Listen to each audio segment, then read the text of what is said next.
राधे राधे दोस्तों।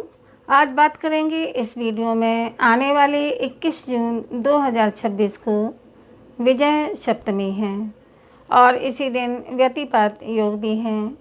तो देखिए दोस्तों, विजय सप्तमी अपने आप में इतनी अधिक शक्तिशाली है कि सूर्य ग्रहण के समान यह पुण्य देती हैं।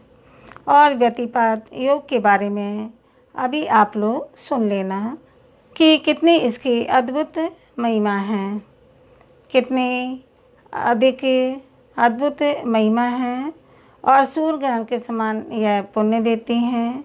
व्यतिपात योग के बारे में आपको यह जानकारी प्राप्त होगी।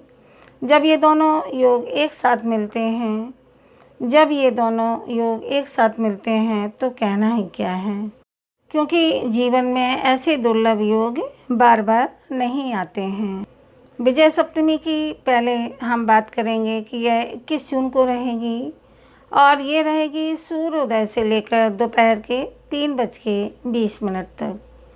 अब देखिए, रविवार के दिन यदि कोई सप्तमी पड़ती है तो उसको हम लोग रविवारी सप्तमी कहते हैं, उसको हम लोग भानु सप्तमी भी कहते हैं।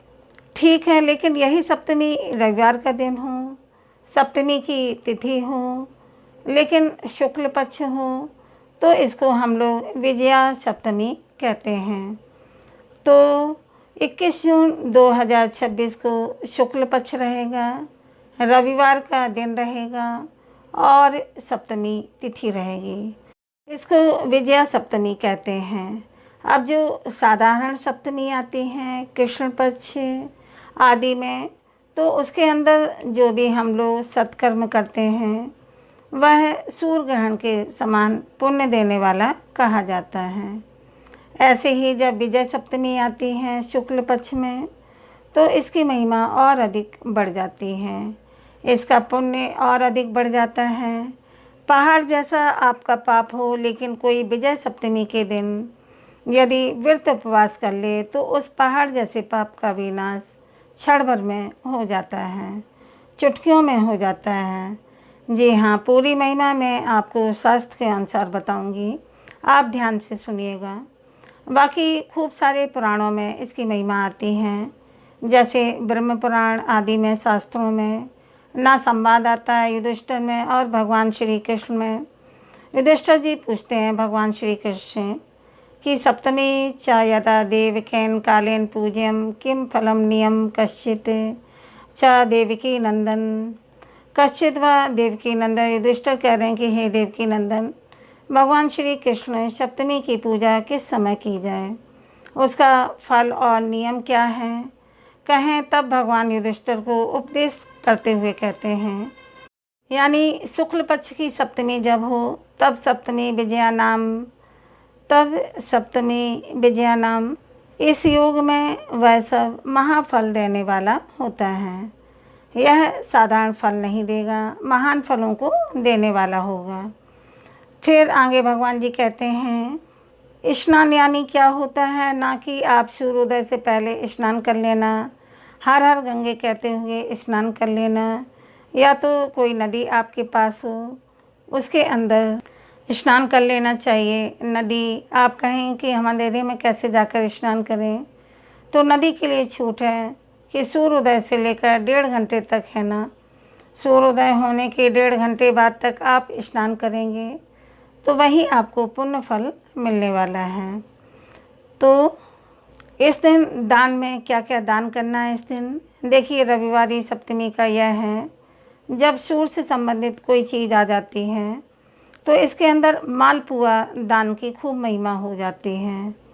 मालपुआ का 1 मालपुआ भी अगर चल जाएगा, 2 मालपुआ चल जाएगा, 7 मालपुआ चल जाएगा, ठीक है, आप इतना दान कर सकते हैं, 1 मालपुआ, 2 या 7, जितना भी आप कर सकें तो अच्छी बात है। नहीं कर सकते हैं तो आप अन्न दान कर दें, ठीक है। फिर इसके बाद आता है नाम जप। भगवान के नाम का खूब जप करना चाहिए। यदि आपको गुरुजी ने मंत्र दिया है तो उस मंत्र का जप करें। यदि गुरु के द्वारा आपको मंत्र प्राप्त नहीं हुआ है तो भगवान के जो भी नाम आपको प्रिय हैं उन नामों का स्मरण करना चाहिए। फिर उसके बाद होम हवन आदि करना चाहिए। यदि हो सके, संभव हो तो आप हवन कर लेना। पातक क्या होता है? पाप को कहते हैं पातक। और महापातक क्या होता है? पहाड़ जैसे पाप आपके होते हैं, उनका विनाश हो जाता है। तो आज हम लोग केवल स्नान कर सकते हैं, दान कर सकते हैं, जप कर सकते हैं। यदि हम हवन नहीं कर सकते तो क्या हमारा महापातक नाश नहीं होगा? बिल्कुल होगा। आप जो भी करिए, एक साधन ही पकड़ लीजिए, 2 साधन पकड़ लीजिए, 3 साधन पकड़ लीजिए, लेकिन फल तो आपको मिलकर ही रहेगा। पाप कर्म हम छुप कर भी करते हैं तो क्या उसका फल हमको नहीं मिलता? वह भी हमको मिलता है। तो यह तो हम अपने कल्याणार्थ कर्म कर रहे हैं, तो इसका फल क्यों नहीं मिलेगा? आगे भगवान कह रहे हैं कि आगे भगवान जी कह रहे हैं कि जो लोग व्रत उपवास करते हैं, आवश्यकता होती है तो दूध ले सकते हैं, फल ले सकते हैं, मतलब फलाहार कर सकते हैं, फलाहार व्रत कर सकते हैं। फिर दिन भर व्रत उपवास रखने के बाद जब सूर्यास्त होता है तो सूर्यास्त के समय भगवान जी का पूजन करने के बाद सूर्यास्त के टाइम से 1.25 घंटे के बाद हम लोग जब भोजन करते हैं उसको नक्त व्रत कहा जाता है। भगवान कृष्ण बताएंगे अभी आगे कि क्या भोजन करना है, थोड़ा धैर्य रखिए। अब आगे भगवान यहाँ पर कह रहे हैं कि जो इसमें व्रत उपवास करता है, नक्त व्रत करता है, नक्त व्रत कर लेता है, अयाचित अन्न भोजन पर व्रत करता है। अयाचित अन्न भोजन क्या होता है? यानी आप कहीं गए अथवा तो आप ऐसे ही बैठे हैं भगवान के भरोसे, कोई लाकर आपको दे गया तो आप खाएंगे इसे, और आपसे कहीं मांगने नहीं जाएंगे, आप किसी से मांगने नहीं जाएंगे, या आप कहीं अपना हाथ पैर नहीं चलाएंगे कि नहीं मुझे खाने को चाहिए, तो इसका अयाचित अन्न भोजन कहते हैं। यह खूब तपस्या है, केवल आप होते हैं और आपका भगवान पर भरोसा होता है, और वो भगवान खिलाता है ना। जिसका पूरा भरोसा भगवान पर हो गया तो भगवान उसको खिलाते भी हैं। इसको अयोचित अन्न भोजन भगवान कह रहे हैं।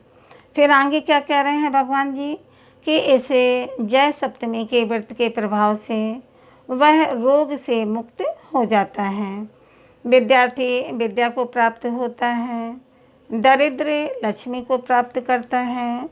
हे पार्थे यानी हे युधिष्ठिर, शुक्ल पक्ष की इस सप्तमी को जो लोग नक्त व्रत करते हैं, दिन भर निराहार रहकर, रात्रि में उसको मूंग का भोजन करना चाहिए। जी हाँ, मूंग का भोजन करना चाहिए। यहाँ पर भगवान ने बता दिया आपको युधिष्ठिर के माध्यम से। तो मूंग का भोजन हम लोग कैसे करें? जैसे भी आप बना सकते हैं, मूंग बना लीजिए, मूंग की रोटी खा लीजिए, या मूंग चावल खा लेना, चल जाएगा, ठीक है। बाकी लहसुन प्याज से आपको परहेज़ करना है। लहसुन प्याज मूंग में नहीं डालना है, क्योंकि आपने व्रत किया है। तो इतना आप लोग समझ गए होंगे कि आपको इस दिन नक्त व्रत करना है। यदि आप कर सकें तो अच्छा है, नहीं तो आप जप करना, दान पुण्य कर लेना, स्नान कर लेना, ठीक है। तो व्रत करना चाहें तो कर सकते हैं, व्रत भी कर लेना। आगे भगवान जी कह रहे हैं कि यह लोक, इस लोक में व्रतकारी को सभी सुख प्रदान करते हैं। कौन सुख प्रदान करती हैं? यह रविवारी सप्तमी का योग, विजय सप्तमी का योग तथा परलोक जाने पर सूर्यलोक प्राप्त कराती हैं। फिर सूर्यलोक से जब पुण्य क्षय होता है, पृथ्वी पर जन्म लेता है, तो वह राजा के रूप में जन्म लेता है, यानी खूब धनाढ़य के घर में जन्म लेता है। जो यह विजय सप्तमी का यहाँ पृथ्वी लोक पर लाभ ले लेता है, इसके अंदर जो वर्णन है उसको हाथी घोड़े आदि निसंदेह मिलते हैं। हे युधिष्ठिर, इसमें संदेह मत करना, भगवान ऐसे कह रहे हैं। तो इसके अंदर क्या क्या करना है आप क्रम से फिर से समझ लीजिए। देखिए, सूर्योदय होने पर, यह सूर्योदय से ही लग रही है ना तिथि, तो सूर्य उदय होने पर सबसे पहला दान आपको करना है, सूर्यदेव भगवान को अर्घ्य देना है। सूर्यदेव भगवान को अर्घ्य देना, उसको अर्घ्य दान कहते हैं। अर्घ्य दीजिए। दान की शुरुआत तो आप वहीं से कर देना। रविवार है तो रविवार के दिन ना तुलसी में आप लोग जल दे सकते हैं और नहीं तुलसी तोड़ भी सकते हैं। तो तुलसी तो आप स्पर्श भी नहीं कर सकते हैं, तो जल तो हमेशा दिया ही जा सकता है। जल के लिए मनाही नहीं है। महापुरुषों ने जल देने के लिए इसीलिए मना किया था, क्योंकि असावधानी से यदि हम लोग जल देने जाते हैं तो पत्र टूट जाए तो उससे हमको दोष लगता है। देना चाहें तो आप तुलसी मैया को जल भी दे सकते हैं। सूर्यदेव भगवान को जल दे देना। फिर बिल्व वृक्ष में, बिल्व पेड़ में जल देना। जो सात्विक पौधे हैं इनको आप जलदान यहीं से शुरू कर देना। लेकिन एक बात आपको ध्यान रखना है, जप तप दान आदि सब कुछ आप लोग कर लेना। अब हम लोग आते हैं दूसरे योग पर, व्यतिपात योग। यह भी 21 जून को ही है। दोपहर के 11:21 से शुरू हो जाएगा यह योग, और अगले दिन यानी 22 जून सुबह के 10:31 तक रहेगा। ठीक है, तो इसकी महिमा आप ढंग से सुन लें, समझ लें। तो बढ़न आता है इस दिन दान पुण्य करना चाहिए। एक अमावस्या पर आप जो दान करते हैं, एक अमावस्या पर जो आप दान करते हैं वह एक और हो जाएगा। लेकिन आप एक व्यतिपात योग के दिन दान पुण्य करते हैं तो 1000 अमावस्याओं के दान का पुण्य आपको मिल जाएगा। तो अमावस्या के दिन क्या दान करना चाहिए? जो भी भगवान ने आपको दिया है, जितना भी आपका सामर्थ्य है, आप दान कर लेना। कुछ नहीं दिया है भगवान ने, ना तो आप कहीं मंदिर में अथवा तो कहीं आप आश्रम में आदि में जाकर श्रमदान करना है, जिसको सेवा कहा जाता है। ठीक है, लेकिन करना ज़रूर ठीक है। अब 1000 अमावस्याओं के पुण्य आपको मिल जाएगा। विशेष करके अमावस्या पर हमेशा पंचबलि दी जाती है। बलि का अर्थ काटना नहीं होता है, बलि का अर्थ होता है कि उनको कुछ ना कुछ खाने आदि के लिए देना। ठीक है, तो क्या क्या दी जाती है जो लोग जानते हैं। पंचबली के बारे में कुत्ते को रोटी दी जाती है, फिर चींटियों को कुछ आटा दिया जाता है। जो भी मिलाकर आप देना चाहें दे सकते हैं, मीठा मिलाकर। कौओं को रोटी दी जाती है। ये 3 हो गए। इसके बाद देवताओं को, गाय को, फिर ब्राह्मण को दान दिया जाता है। मतलब यदि आपको गाय नहीं मिले तो आप किसी सदाचारी ब्राह्मण को भी खाना भोजन खिला सकते हैं या अन्न का दान कर सकते हैं। ब्राह्मण नहीं मिले तो गाय को खिला सकते हैं। दोनों नहीं मिले तो किसी गरीब ज़रूरतमंद आप लोग उनको भी खिला सकते हैं, उनको भी अन्न का दान दे सकते हैं। यह अमावस्या के निर्मित मैंने आपको दान बता दिए। बाकी आपकी मर्ज़ी, जो करना चाहें दान कर सकते हैं। ध्यान रहे कि इसके अंदर आप जो भी दान पुण्य करने वाले हैं यह अनंत हो जाएगा। जो भी आप दान पुण्य करेंगे। आगे वर्णन आता है कि व्यतिपात योग के समय जो कुछ भी दान दिया जाता है, जो जप किया जाता है, जो हवन किया जाता है, उसका फल अनंत होता है। और अलग ग्रंथ में आई है तो मैंने इसको भी बता दिया। फिर से मैं आपको बताऊं कि सूर्य ग्रहण के समय दिए गए दान से भी करोड़ गुना अधिक फल व्यतिपात योग में दान देने से मिलता है। व्यतिपात योग में दान देने से मिलता है, तो उसमें आप लोग दान पुण्य खूब करना। भगवान ने कुछ ही भी दिया हो, लेकिन कुछ ही में उसको अनंत बनाने की शक्ति आपके अंदर है। इस योग में आप लोग चूकना नहीं। फिर हेमाद्री में महर्षि शंख का वर्णन आता है। महर्षि शंख का वर्णन आता है कि जब व्यतिपात योग शुरू होता है, जब इस योग की शुरुआत होती है, उस समय किए गए दान का फल सामान्य दिनों की तुलना में 1,00,000 गुना अधिक होता है।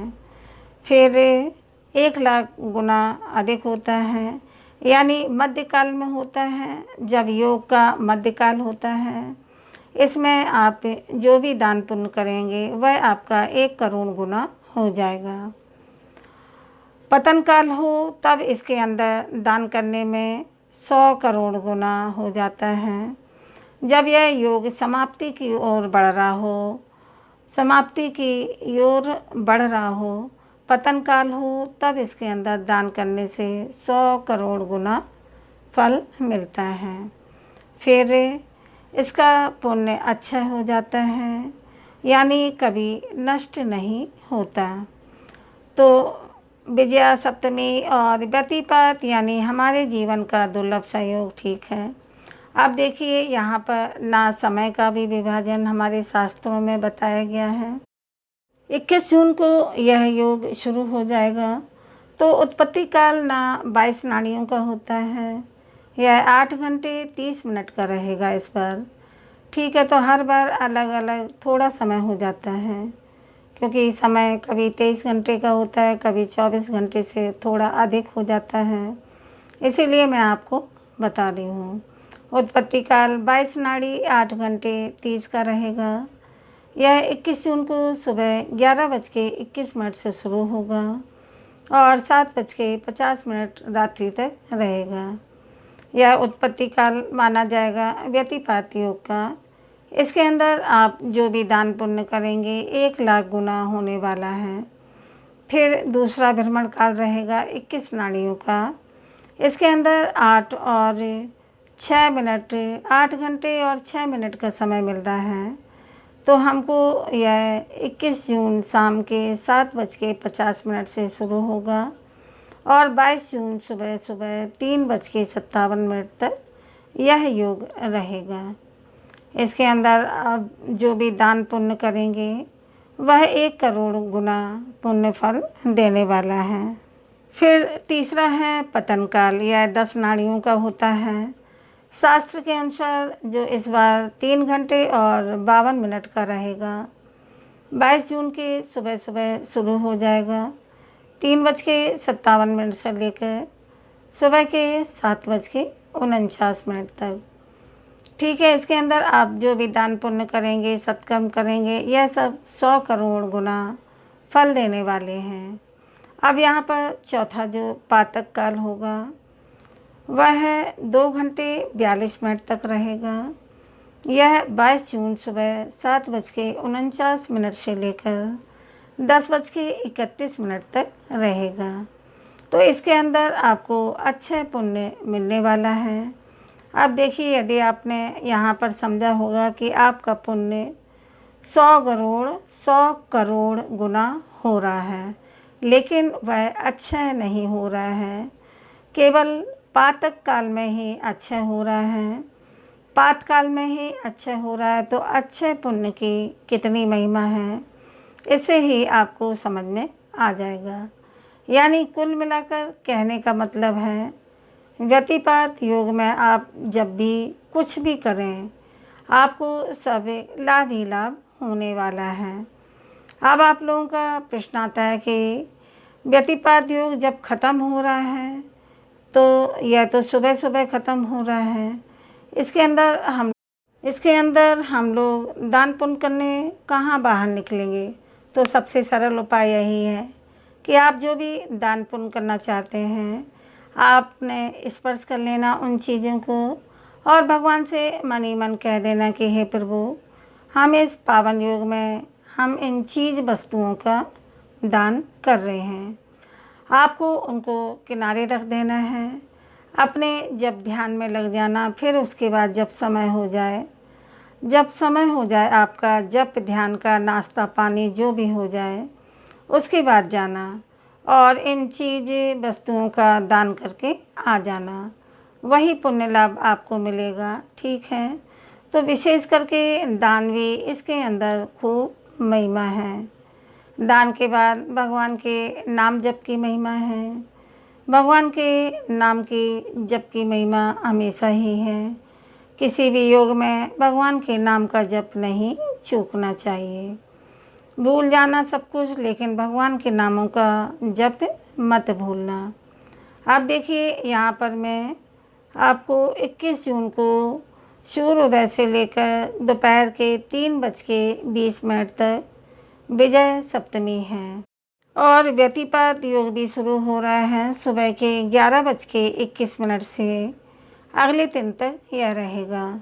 तो जो यह कुछ मुख्य घड़ियां हैं 11:21 से लेकर 3:20 तक जो संयुक्त काल है, विजय सप्तमी भी इसमें है और व्यतिपात योग भी इसमें है।